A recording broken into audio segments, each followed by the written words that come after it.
Hey guys, Matt here. Before we begin this episode of Anthology, I just want to mention that we are currently running a contest where you can win a free Anthology t-shirt. The contest runs from now until January 1st, 2018. If you want to enter, all you have to do is leave a rating and review of the podcast on iTunes or on Stitcher. Take a screenshot of the review and email it to matt@obsessiveviewer.com with the subject line Anthology T-Shirt Contest. On January 1st, I'll randomly select a winner from the entries, and we'll get a free T-shirt mailed to them. We'll be accepting entries until December 31st at midnight, so make sure you get the email in before then. Thank you guys for listening, and enjoy this episode of Anthology. You're traveling through another podcast. A podcast not only of reviewing and discussing, but of discovery. A journey into a wondrous show whose boundaries are that of imagination. That's the RSS feed up ahead. Your next stop, Anthology. Hello and welcome to Anthology, presented by ObsessiveViewer.com. If this is your first time listening, Anthology is a podcast exploring science fiction anthology storytelling during television's first golden age, beginning with The Twilight Zone. Each podcast, I review one episode of Rod Serling's iconic series as a first-time viewer, and then round out the show with a bonus review of a movie or show related to the week's main topic. I also cover modern anthology science fiction shows such as Black Mirror, Dimension 404, and the upcoming Philip K. Dick's Electric Dreams in bonus episode review series. You can find more of Anthology as well as a full episode archive at anthologypod.com. And if you want to contact me, you can use the Facebook page at facebook.com/anthologypod, tweet me at obsessiveviewer, or send an email to matt@obsessiveviewer.com. And if you're interested in checking out more of my podcasting, check out obsessiveviewer.com/podcasts. Today on the podcast, I'll be discussing my thoughts on The Lateness of the Hour, which is the 8th episode of the Twilight Zone's second season, and it originally aired on December 2nd, 1960. And for this week's bonus review, I'll share my thoughts on The Illustrated Man, a 1969 adaptation of a Ray Bradbury book directed by The Lateness of the Hour's director Jack Smight. But before I get to my review, I just want to mention that there was a bit of news that's relevant to this podcast.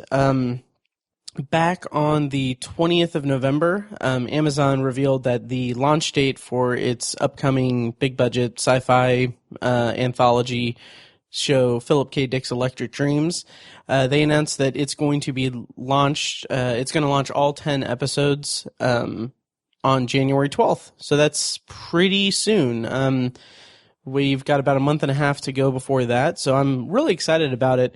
The show is a co-production between Sony Pictures Television, and I guess Channel 4, I think, would be, I'm not sure. But it originally aired on Channel 4 in the UK. I believe they aired the first 6 episodes starting in September, and then they're going to be airing the other 4 episodes sometime next year. And then January 12th is when the US is going to get it on Amazon Prime, which Amazon Prime has a really good lineup anyway. So I'm excited to watch that and do a review series of it. Now, I'm recording this on November 25th, and Amazon has announced that that January 12th is when they're releasing Electric Dreams. And we still do not have a release date for season 4 of Black Mirror on Netflix, which is troublesome to me because I really want to make sure that there's no overlap with the bonus episode review series.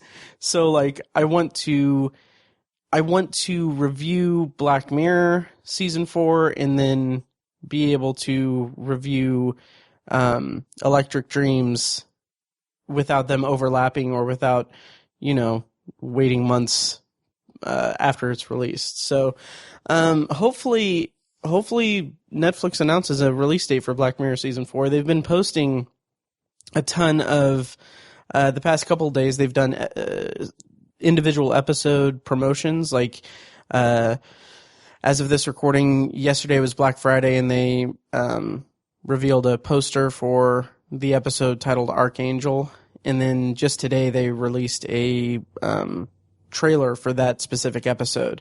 And now I didn't watch the trailer because I want to be kind of fresh, but I did play the trailer, and then I sped it up or fast forwarded it to the end just to see if there was any release date announced on it, but there wasn't. So given the frequency of that, for all I know, they could be doing like a Friday and Saturday thing in the lead up to releasing it. So 6 episodes each week. That would be 6 weeks from now. So they would be, this is all purely conjecture, but basically if they did that Friday and Saturday, what is this? The 25th.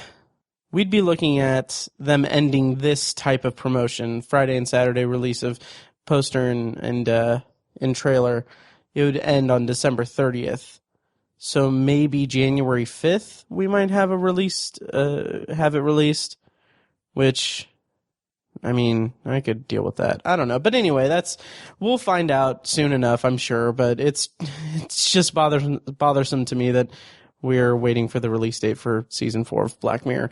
But I did read an article that was pretty, it was kind of cute to read them compare Black Mirror to, basically they were saying that Philip K. Dick's Electric Dreams is like the outer limits to Black Mirror's Twilight Zone, which I thought was a cute comparison.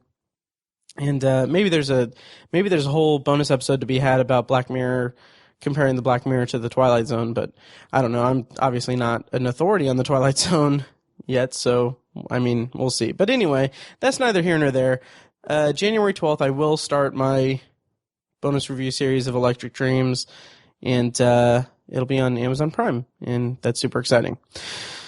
So, let's go on to my review of The Lateness of the Hour. And of course, I'm going to be reading a plot description courtesy of Twilight Zone, Unlocking the Door to a Television Classic by Martin Grams Jr. And of course, from here on out throughout this episode, I'm going to be spoiling the entire episode. So if you haven't watched it yet, go check it out on Netflix or Hulu or Amazon Prime or anywhere else you get this particular show. Okay, and the plot description is as follows. Dr. William Lauren, a brilliant scientist, has designed a house with every perfect necessity, including robots that spend their time devoted to the comfort and relaxation of their masters. Jaina, their daughter, finds herself discontent with the lifestyles her parents have adopted. Isolated from the real world, Jaina has never experienced war or pestilence. Her father insists he is only protecting her from harm and disease. Threatening to leave so she can have her freedom, Jaina forces her father to make a decision, dismantle all of the servants or lose a daughter.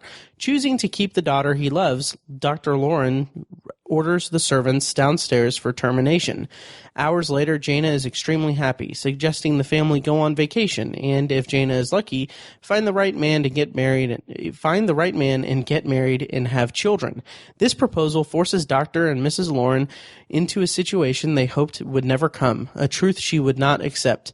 Jaina is also one of Dr. Lauren's creations. Days later, with no servants left to serve their needs, Jaina's memory banks are wiped clean, and the daughter they once had has replaced the servants as the new maid.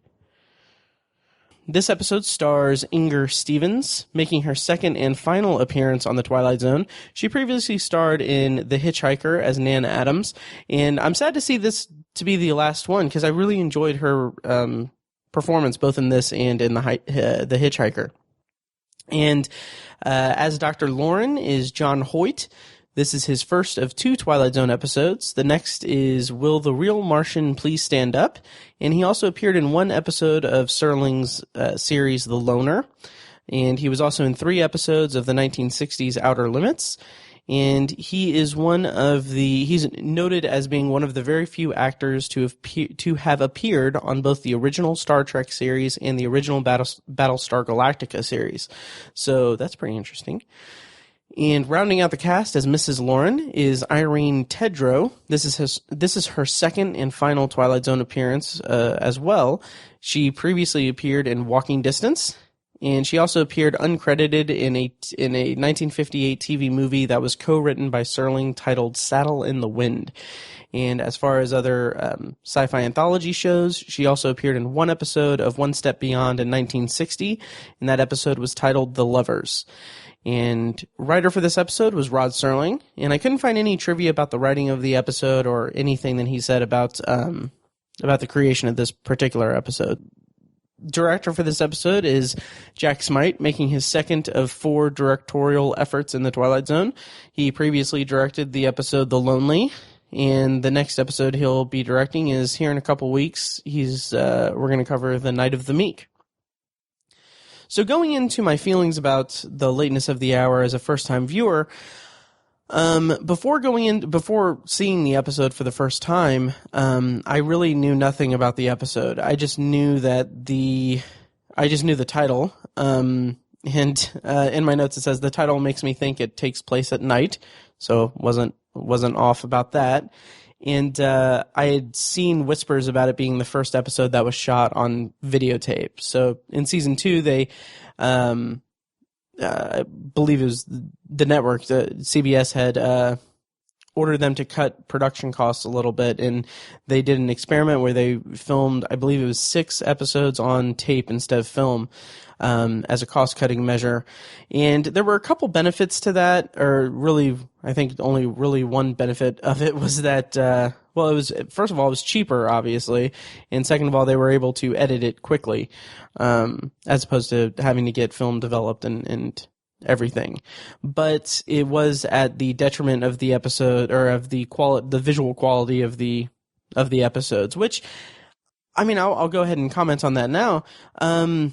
When I started the episode, granted, I'm watching them on DVD. They're not on, I'm not watching them on Blu-ray. I don't know how remastered they are on the Blu-rays, but watching it, like, I immediately noticed the downgrade in the quality, the visual quality of it. I could definitely tell it was filmed or shot on tape, and it just didn't have that same, sharpness as the other episodes that you would get from shooting on film. But I must say, after about maybe 5 minutes into the episode, I just kind of forgot about it, or it didn't detract my enjoyment of, it didn't detract the enjoyment of the episode. It basically was just like, okay, well, it doesn't look as clean as the other episodes, but I mean, it didn't affect my enjoyment of the performances or the story or anything like that. So I'm thankful that it's only going to be 6 episodes, just because, I mean, with a show of this caliber, you kind of need, a sharp visual quality to it. But I mean, it wasn't as bad as I was expecting it to be honest. So yeah, so the episode opens with an exterior shot of a mansion with rain and lightning effects. It reminded me a lot of the beginning of The Howling Man a couple weeks ago, with the shot of the monastery with the same kind of lighting effects. And I mean, I think that it sets the tone really well, and just I'm such a sucker for like lightning and thunder and weather effects in shows, and this was really a good way to kind of pull me in at the beginning. And I was kind of, I liked the mystery in the beginning, like Jaina going through the photo album, and it's revealed at that point that she Nelda hasn't aged at all. So that was an intriguing setup for the episode. And one thing that I noticed upon rewatching it also is that when Nelda is giving Mrs. Lauren the back massage or massaging her, and she has these, what Jaina refers to as animal grunts of pleasure.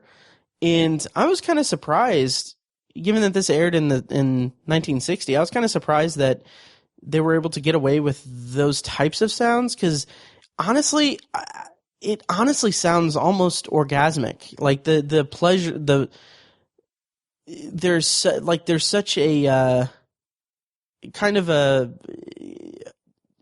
it's an animal grunt of pleasure. It's a very, very distinct sound that's coming from her, and it just sounds like, it sounds almost sexual, but not really. Like, it's not, like, obviously it's not the point of it, but it's the over exaggerated nature of it seems almost sexual in nature, and I'm surprised that the censors let it slide. In that, I don't know if that was the intention. I doubt it. But it's just that's what my mind kind of went to for that.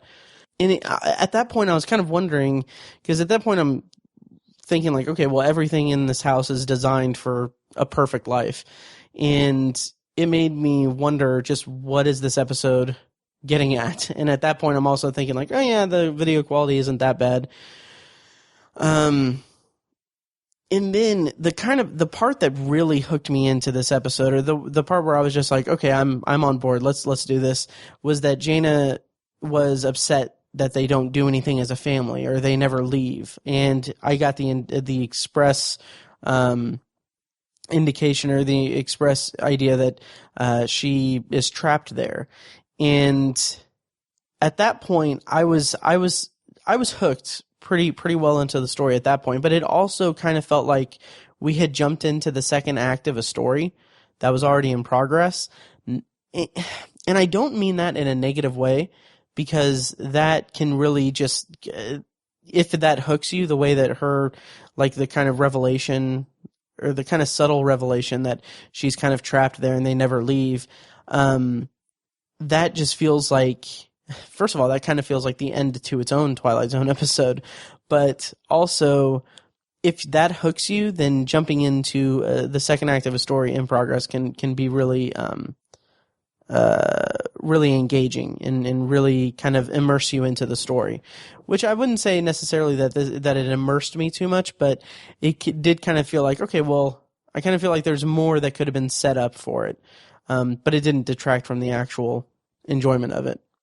And then when she is on the stairs and she's kind of she's lamenting their situation and everything, I loved this scene where she threw the maid down the stairs.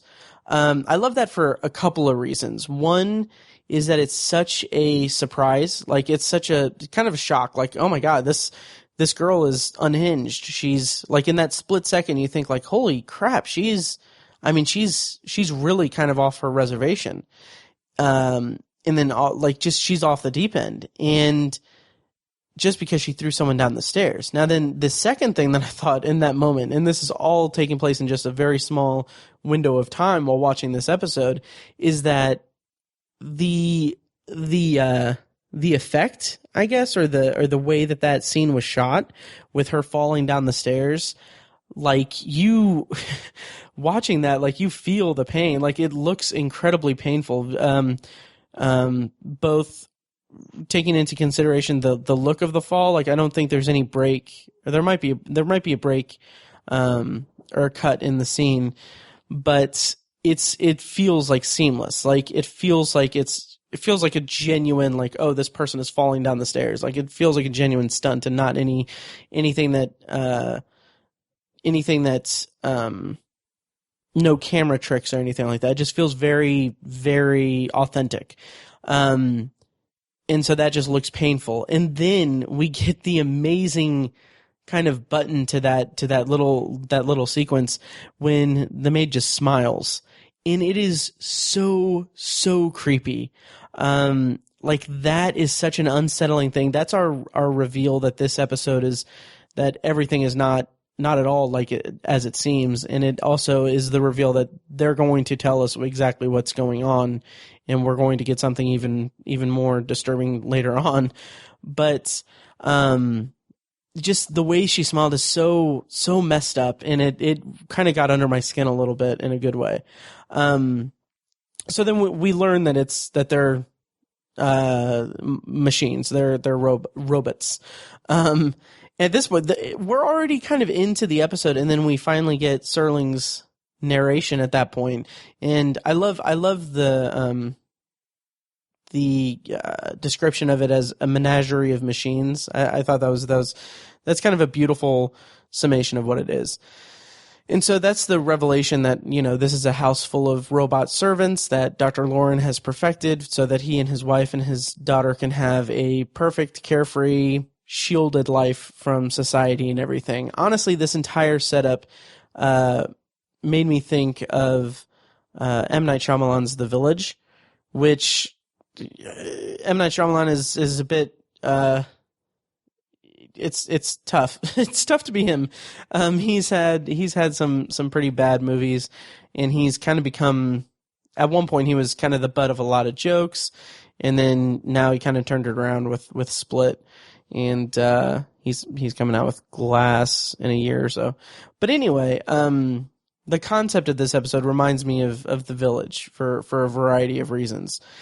And so just the knowledge that Jaina has of what's going on. Like, she knows that all the servants are robots, of course. And there's a scene where I think it's Mrs. Lauren is speaking to one of the servants, or it might be Dr. Lauren, I don't remember, but that's not important. But they're speaking to one of the servants while Jaina is standing in front of them with her back to them. And she's just mouthing the entire interaction. And that's so interesting to me because it gave a sense of just how deeply rooted these routines are, and just how, like, that small moment just really gives you that really brings home the severity of Jaina's situation, and it kind of really puts you into her corner, because she is being so shielded and unsocialized and isolated that she has nothing positive in her life. It is turned everything sour, and her parents cannot see that, or can't sympathize with that, or don't sympathize with that. And at that point, I was thinking that this is an infinitely more interesting story than The Mighty Casey, which is somewhat similar about robots and everything. This was definitely a more interesting story, a better told story than Mighty Casey, and I was very much definitely more interested in this one than that one. And when we get to the point where Jaina is talking about they're arguing over the situation and everything, and she's saying that she's unsocialized, or she it's more expanded upon that she's isolated and unsocialized. It just made me a lot more interested in the episode. And also it's not just like the Jaina show. It's, you get this you get the very warped perspective of Dr. Lauren and Mrs. Lauren, because the way that the doctor talks about his creations and talking about giving them memory tracks and saying that, like, this butcher was made to be a butcher, like this was his purpose, and they're happy doing that because that's what they're meant to do. And just the idea that it's this very interesting God complex that he has this kind of way of revering his creations. Like, he feels good about giving them something to live for, or giving them a purpose. And it's such a fascinating kind of God complex that isn't explored in the episode fully, nor should it have been. But there's enough there that just really makes you, it's very thought-provoking in a very interesting way. And then there's something to be said about just the fact that they're just really smothering and protective parents. Now, of course, at this point in the episode, we don't know that she's a robot, even though at this point is when I kind of was like, yeah, she's definitely a robot. But it hasn't been revealed yet, and you just get this, you just get the impression that they're just smothering her, and she's very, like, she does not have any say in what her life is going to be, or how her life is going to play out. And that is such a damning thing to do to someone. That is such a depressing thing.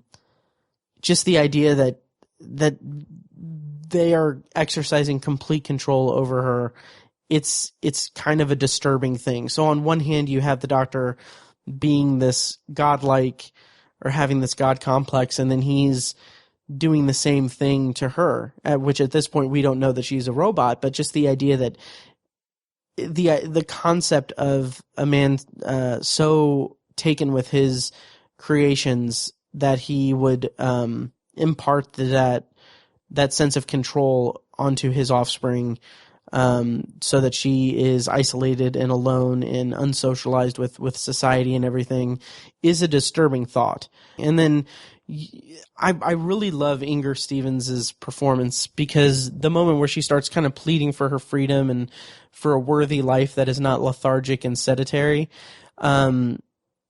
it's such a fascinating way, because she's acting out, and it's kind of an interesting type of like rebellious phase for a child. Like, she is acting out. She's being not a child, but she's being human. she's being a very human person, which I think is what I'm jumping ahead a little bit, which I think that's what makes the twist so effective and so fascinating, and thought provoking, because she, throughout this entire episode, she is characterizing herself, or she's exercising her own personality and free will. Like, she is exhibiting characteristics of a genuine human being, and that's just showing us exactly that these creatures should not be servants. Like, they have their own agency and their own, they have their own thought and personality and humanity and soul, really. It's just, that's what makes it kind of brilliant. And then all the robots kind of scold her in the hallway after that, and I thought that was a pretty cool scene. It was kind of unsettling. It didn't like scare me or frighten me. I wasn't really afraid for her safety or anything, but just the idea of them maybe not in unison, but just kind of coming together and scolding her is really got just a little bit under my skin. And at that point when I was like, yeah, I bet Jane is a robot too. And it's just, this episode could have gone a completely different way too, with like a robot uprising or anything, because the doctor and his wife, they have created this completely dependent lifestyle that's completely dependent on the servants, and they have become accustomed to this lifestyle of being pampered and being taken care of and everything. And I mean, that in isolation, that alone is an interesting concept. Like, who wouldn't want to create, like, do something like that, to have someone pamper you and everything when you're an older person? Like, the doctor and his wife aren't like elderly per se, but like, who wouldn't want to just retire and just have everything kind of automated and done for them?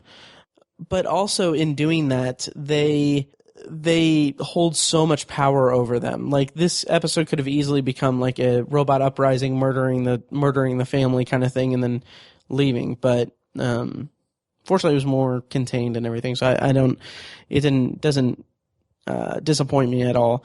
But this could have, that power is something that's kind of an undercurrent throughout most of the episode, that you think like, yes, this could happen, and it's very possible that it will happen at some point throughout the episode. But then Janet convinces him to terminate all of them, to shut them all down and everything. And then after that, when she says that she's going to find, she might find a man and might give them grandchildren and everything, that was such a tense moment, because you can see how hesitant her parents are to reveal it, and you just get the sense of foreboding that they're about to tell her that she's a robot. And in that moment, my heart was just about to break for her, because that is so tragic for her. And the fact that she was so enthusiastic about living her life and meeting someone just makes it so heartbreaking. And when that comes to fruition, or when that comes to light for her, she has her freak out Inger Stevens nailed that scene, I thought. Like, when she's screaming, I'm a machine, and then and then like she's pounding her hand on the railing, on the banister, and she's like, no pain, no pain. Like, it's not even a complete sentence because she's so upset. And I love that. Like, I loved that little injection of just that into the breakdown of her realization of what she is. And then she kind of ends it with saying like, I can't even feel love. And like, that is just so sad and heartbreaking. And then also it's something that isn't stated in the episode, or it isn't kind of brought to light in the episode, but I was left thinking like, not only does she have this tragedy of her realizing that she's a robot and that she's not an actual real human being, despite feeling as though she is her entire life, and she's had an entire life. Not only does she have that tragic moment, but this comes after she has orchestrated a small genocide, essentially, of her own kind with all the servants. And now she kind of has to live with that. Like she knows what it's like to be a robot and to feel like she knows that she is a human being in like her heart, essentially, like, because she's been just blindsided by this, but she knows what it's like to be a machine, and she knows what it's like to feel as though she's a human. And that knowledge, like having that knowledge after she has just destroyed an entire mansion's worth of servants that experience and feel the same things, presumably. That is such a heavy burden to carry, and that's such a tragic thing to add to the crazy revelation that she herself is a machine. And like I said, it's not stated, it's not brought up in the episode that I can think of, but that's just something that I was left with that just really put the hammer down on the tragedy of the Jaina character. And then of course we get the amazing end shot of the end shot of her massaging Mrs. Lauren, and after being reprogrammed into a servant because they can't bear to let their child go.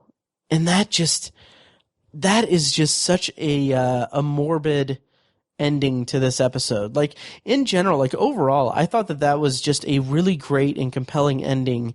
And then the first time I watched it, up until that point, I kind of felt like it was maybe a little bit middle of the road episode. And maybe it is. Maybe I don't know, in the grand scheme of things, maybe it isn't like an incredible, like outstanding episode, but it has so much to it that you can really think about and ponder about, that you, even if it's not really as great as like Monsters Are Due on Maple Street or one of the other like more iconic episodes and bigger episodes, it still has a ton of things that you can really sit and reflect on. And it's just, it's a really spectacular episode or ending, and really makes me appreciate the show more. Yeah, so that's basically my review of The Lateness of the Hour.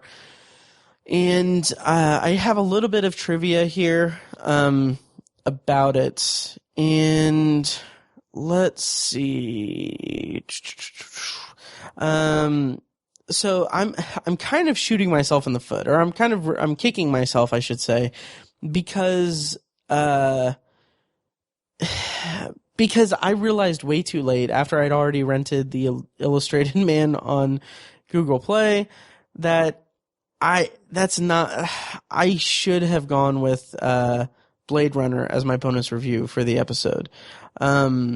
And kind of that leads me into a piece of trivia that this kind of the overall theme of robots with human memories and human feelings is very similar to Philip K. Dick's novel, Do Androids Dream of Electric Sheep? And this episode actually predated that novel. And of course that novel was the basis for Blade Runner, which is exactly why this would have been a great opportunity to make that my bonus review, but that's neither here nor there. As I said, this was one of 6 episodes that were shot on videotape.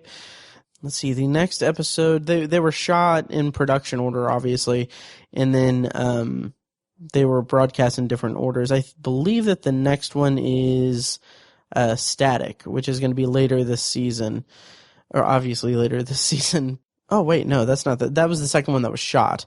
The next one to air is, I believe, The Night of the Meek. Did I even already say that in this episode? No, because that's just the next one that Jack Smight directed. But anyway, yeah, the next episode that will be shot on tape that I'll be reviewing is The Night of the Meek, and then the whole truth is after that. Yeah, and that's really all of the trivia that I have for this episode. And kind of overall, I enjoyed it quite a bit. Like, kind of getting my thoughts out on it on the podcast really brings to home a lot of the qualities of this episode that I really enjoyed, and really gives me a more clear appreciation for the episode than I did on my viewings of it. So I'm glad that I have the podcast to appreciate it more. Of course, before we get to the bonus review for this week, here's a highlight from a recent episode of Tower Junkies, which is a podcast covering Stephen King and the Dark Tower series that I host over at towerjunkiespod.com. This is a movie that I would like to see it remade and see what somebody could do with it, and I think modern filming techniques could help it out quite a bit. Yeah. But I'm not trying to take anything away from what they did with this movie. Right. With practical effects and everything, I enjoyed that part quite a bit. And of course, you can find Tower Junkies on iTunes, Stitcher, Google Play, and at towerjunkiespod.com. And you can find more of my podcasting at obsessiveviewer.com/podcasts. Okay, so like I said, I regret this bonus review. I should have done Blade Runner, even while kind of talking out my feelings about the lateness of the hour. Like, in my head, I was thinking, like, man, especially with the announcement of Jordan Peele's production company doing a new version of the Twilight Zone, this would have been the perfect time to do a bonus review of Get Out. I am seriously so mad at myself that I didn't think of that or make that connection. But anyway, the bonus review is The Illustrated Man. It's a 1969 film starring Rod Steiger. And it is not that great. Basically, the story is that this man that's covered in skin illustrations, not tattoos, skin illustrations, interacts with a man that a traveler. So he tells him a story, a couple stories, as they are traveling in the I believe it's 1930. So, and also there's a whole thing with anytime the man looks at the illustrations on the body, he sees a vision. So it's basically, part of it is him telling a story, part of it is the man looking at the illustrations and seeing a story, essentially. Now, I didn't go into this movie with the thought of disliking it. I was excited about it because it's based on a Ray Bradbury book. I appreciate a lot of the qualities of Jack Smite's direction in the 2 Twilight Zone episodes I've seen from him, and the kind of concept of, you know, a guy covered in tattoos, or illustrations, I should say, is kind of compelling in its own right. And the idea that this movie is kind of in its own way, an anthology movie, even though the stories are interconnected, they're still kind of standalone stories. I believe that the book, The Illustrated Man, is actually a collection of short stories, I think. But anyway, the opening line even is a very ominous and interesting hook. Like, it's a woman just saying, each person who tries to see beyond his own time must face questions to which there cannot yet be proven answers. And like, that's an interesting kind of thesis statement for the movie to bring us in. But my God, it's just, there are so many problems with the movie that it really tried my patience even early on. So the Illustrated Man is very much aggressive. Like, he's a very aggressive man. And that is definitely to the detriment of the movie and of my enjoyment or potential enjoyment of this movie. So, before I go on any further, let me actually read the plot description courtesy of IMDb, because it goes into some weird places. So, according to IMDb, in 1930s, a psychotic drifter who's after the mystery woman who covered his whole body in illustrations that foresee distant future shows three of them, the Veldt, the Long Rain, and the Last Night of the World, to a mesmerized traveler. Now, Rod Steiger, his performance was really perplexing, because they're like, he and the mesmerized traveler is this guy named Will, who is played by Robert Drivas. So we've got essentially a two-man play in the frame story between Rod Steiger and Robert Drivas. So it's so bizarre, because Rod Steiger is really, really aggressive toward him. Like, there was a point, like, they're both swimming in a lake, and unless I missed something, this is the first time that they're meeting, and then Rod Steiger just kind of goes through the guy's things, and he's like being just I thought, one of my notes is he mugging the hitchhiker? I mean, God, he's just going through his stuff. It's weird. And couple that with Drivas's performance, it's so bland and flat and uninspired, and it's like he's doing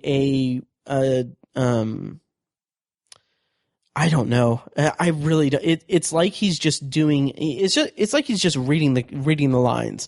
He is not emoting at all, and it feels just so stilted, and his performance feels so forced. And that, like, those two things went to really taking me out of the movie immediately.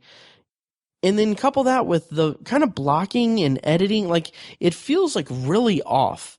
So, like, there's a dog for no goddamn reason that Rod Steiger's character has, and he shows the dog to Will, and then Will, like, there's, like, you see the dog run past the men, and then there's a shot from the ground that shows Will staring directly at the Illustrated Man, and then he just says in a very flat tone, like, he's really cute.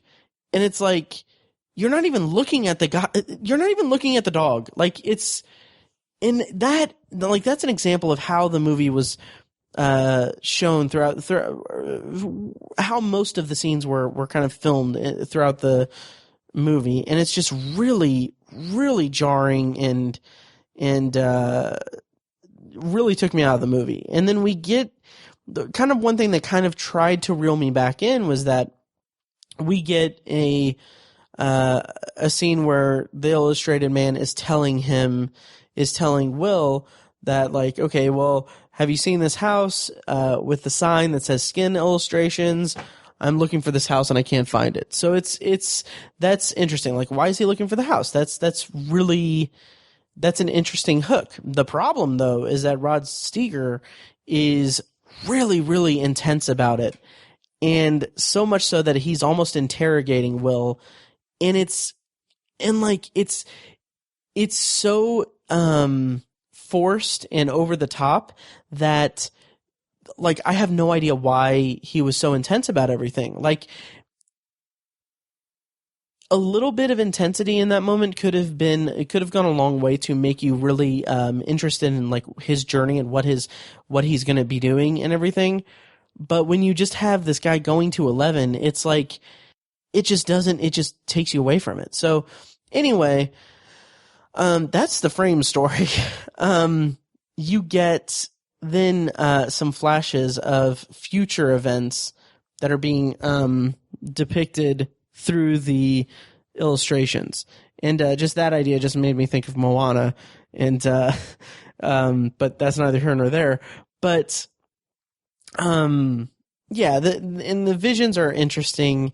There's a lot of like futuristic stuff. I am such a sucker for kind of that quintessential 60s, 70s science fiction kind of set design where everything is clean and everything is like their vision of the future is this white room with futuristic like keypads and stuff, and everyone's wearing like a completely smooth like not silk, but I don't even know how you describe it, but like a single like uniform clothing and stuff. I'm just such a sucker for that aesthetic in movies that I was actually kind of more into those sequences than anything else. And I won't give away much. I won't give anything away, but by the end of this movie, by the middle part of the second segment, The Long Rain, which has a bunch of astronauts looking for a spaceship or something.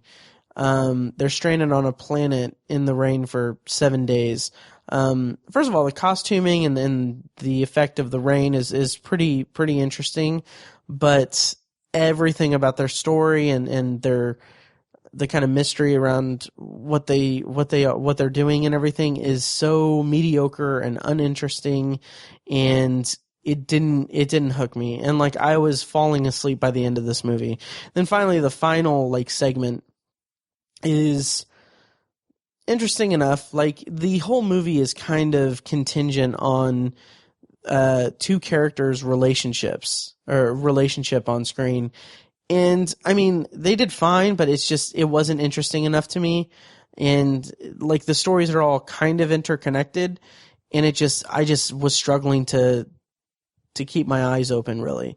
And by the end of the movie, I didn't really understand a lot of what I saw like at the end of the movie, and I didn't really care. I was like, okay, this movie is kind of a mess. It's not the worst movie I've ever seen. It's not a terrible movie. And in fact, like the idea of the idea at the center of it could be an interesting vessel for a more thought-provoking adaptation or a stronger adaptation.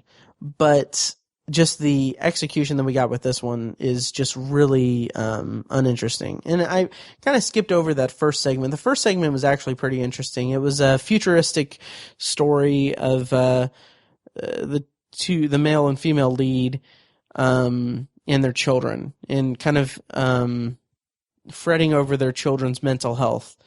And there's this, I likened it to the holodeck from Star Trek, but it's more like a transporter thing. I don't know, but they go to a different, they get transported to a different setting essentially. And it's interesting. That segment's really interesting, but for as interesting as it is, it did not save the movie for me, and it kind of just made me really wish that I would have committed to doing Blade Runner or Get Out as a bonus review. So I can't really recommend seeing it.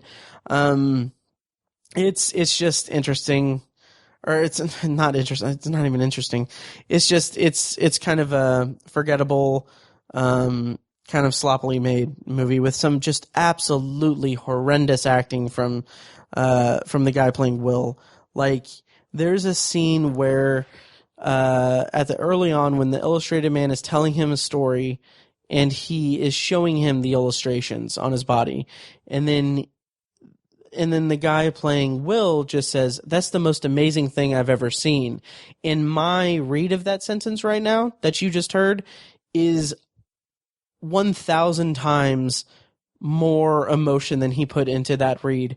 Like it was so bland and emotionless the way that he said it. It's like, "That's the most amazing thing I've ever seen." And it's just very dry and flat. And it just bothered me so much. It's This movie was kind of a mess. I, by the way, rented it on Google Play for I think like $3. So if you're interested in checking it out, I'm sure it's on iTunes and Amazon as well. But I got it on Google Play, and yeah, I hope I at least got to talk about it on a podcast. So that's The Illustrated Man, and that's it for episode 41 of Anthology. Presented by ObsessiveViewer.com. Now, again, if you like what you've heard and you want to support the show, the easiest way to do that is by leaving a rating and review on iTunes or Stitcher. And like I said, I am running a promotion. So if you leave a rating and review on iTunes or Stitcher, send me a screenshot of it, you'll be entered in for a chance to win one of my Anthology t-shirts that are available on tpublic.com. Already got one entry already, and it's a super nice iTunes review. So thank you so much. I believe it was Joe, for writing that very nice review and entering the contest.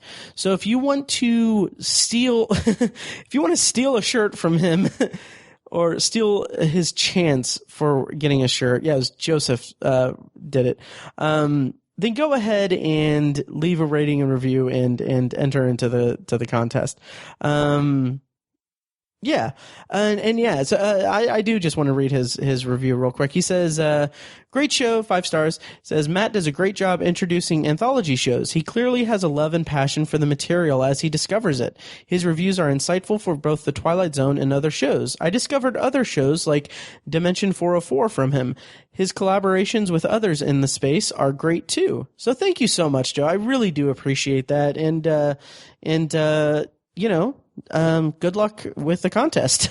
So I'm really excited to be able to give away a shirt to one of the listeners here. So, again, you have until December 31st to get that in, and I'll be selecting the winner on January 1st.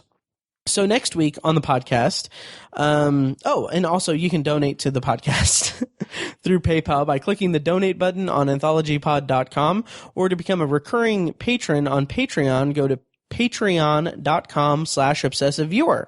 And that leads me into my announcement for next week. So next week on the podcast, I'm going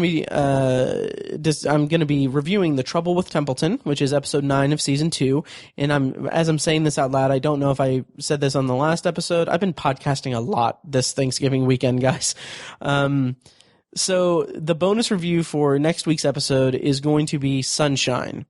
Danny Boyle's 2007 criminally underrated science fiction space movie with Cillian Murphy, Chris Evans, Rose Byrne, a bunch of really talented people. And I can't wait to review it for the podcast. Now, this is going to be a special review because it is a Patreon selection. So, relatively new listener Robert selected the $10 Patreon reward tier, which gives the supporter the chance to pick a bonus review for me to review on an upcoming episode. So I was delighted that he chose Sunshine because it is far and away one of my favorite movies, and I can't wait to talk about it. Now, since this is a special Patreon review, I am actually going to be reviewing the entire movie in a spoiler and non-spoiler section. So look for that next week when I review Trouble with Templeton. And thank you once again to Robert for supporting the show. And thanks again to Joe for writing that very nice review. And thank you for listening, because I really can't do this without you guys. So, so that'll be next week on the show. And I think that'll do it. I'm going to go have my family Thanksgiving over at my sister's and eat some turkey and hopefully soothe my voice. Thank you guys so much for listening, and I'll see you next time.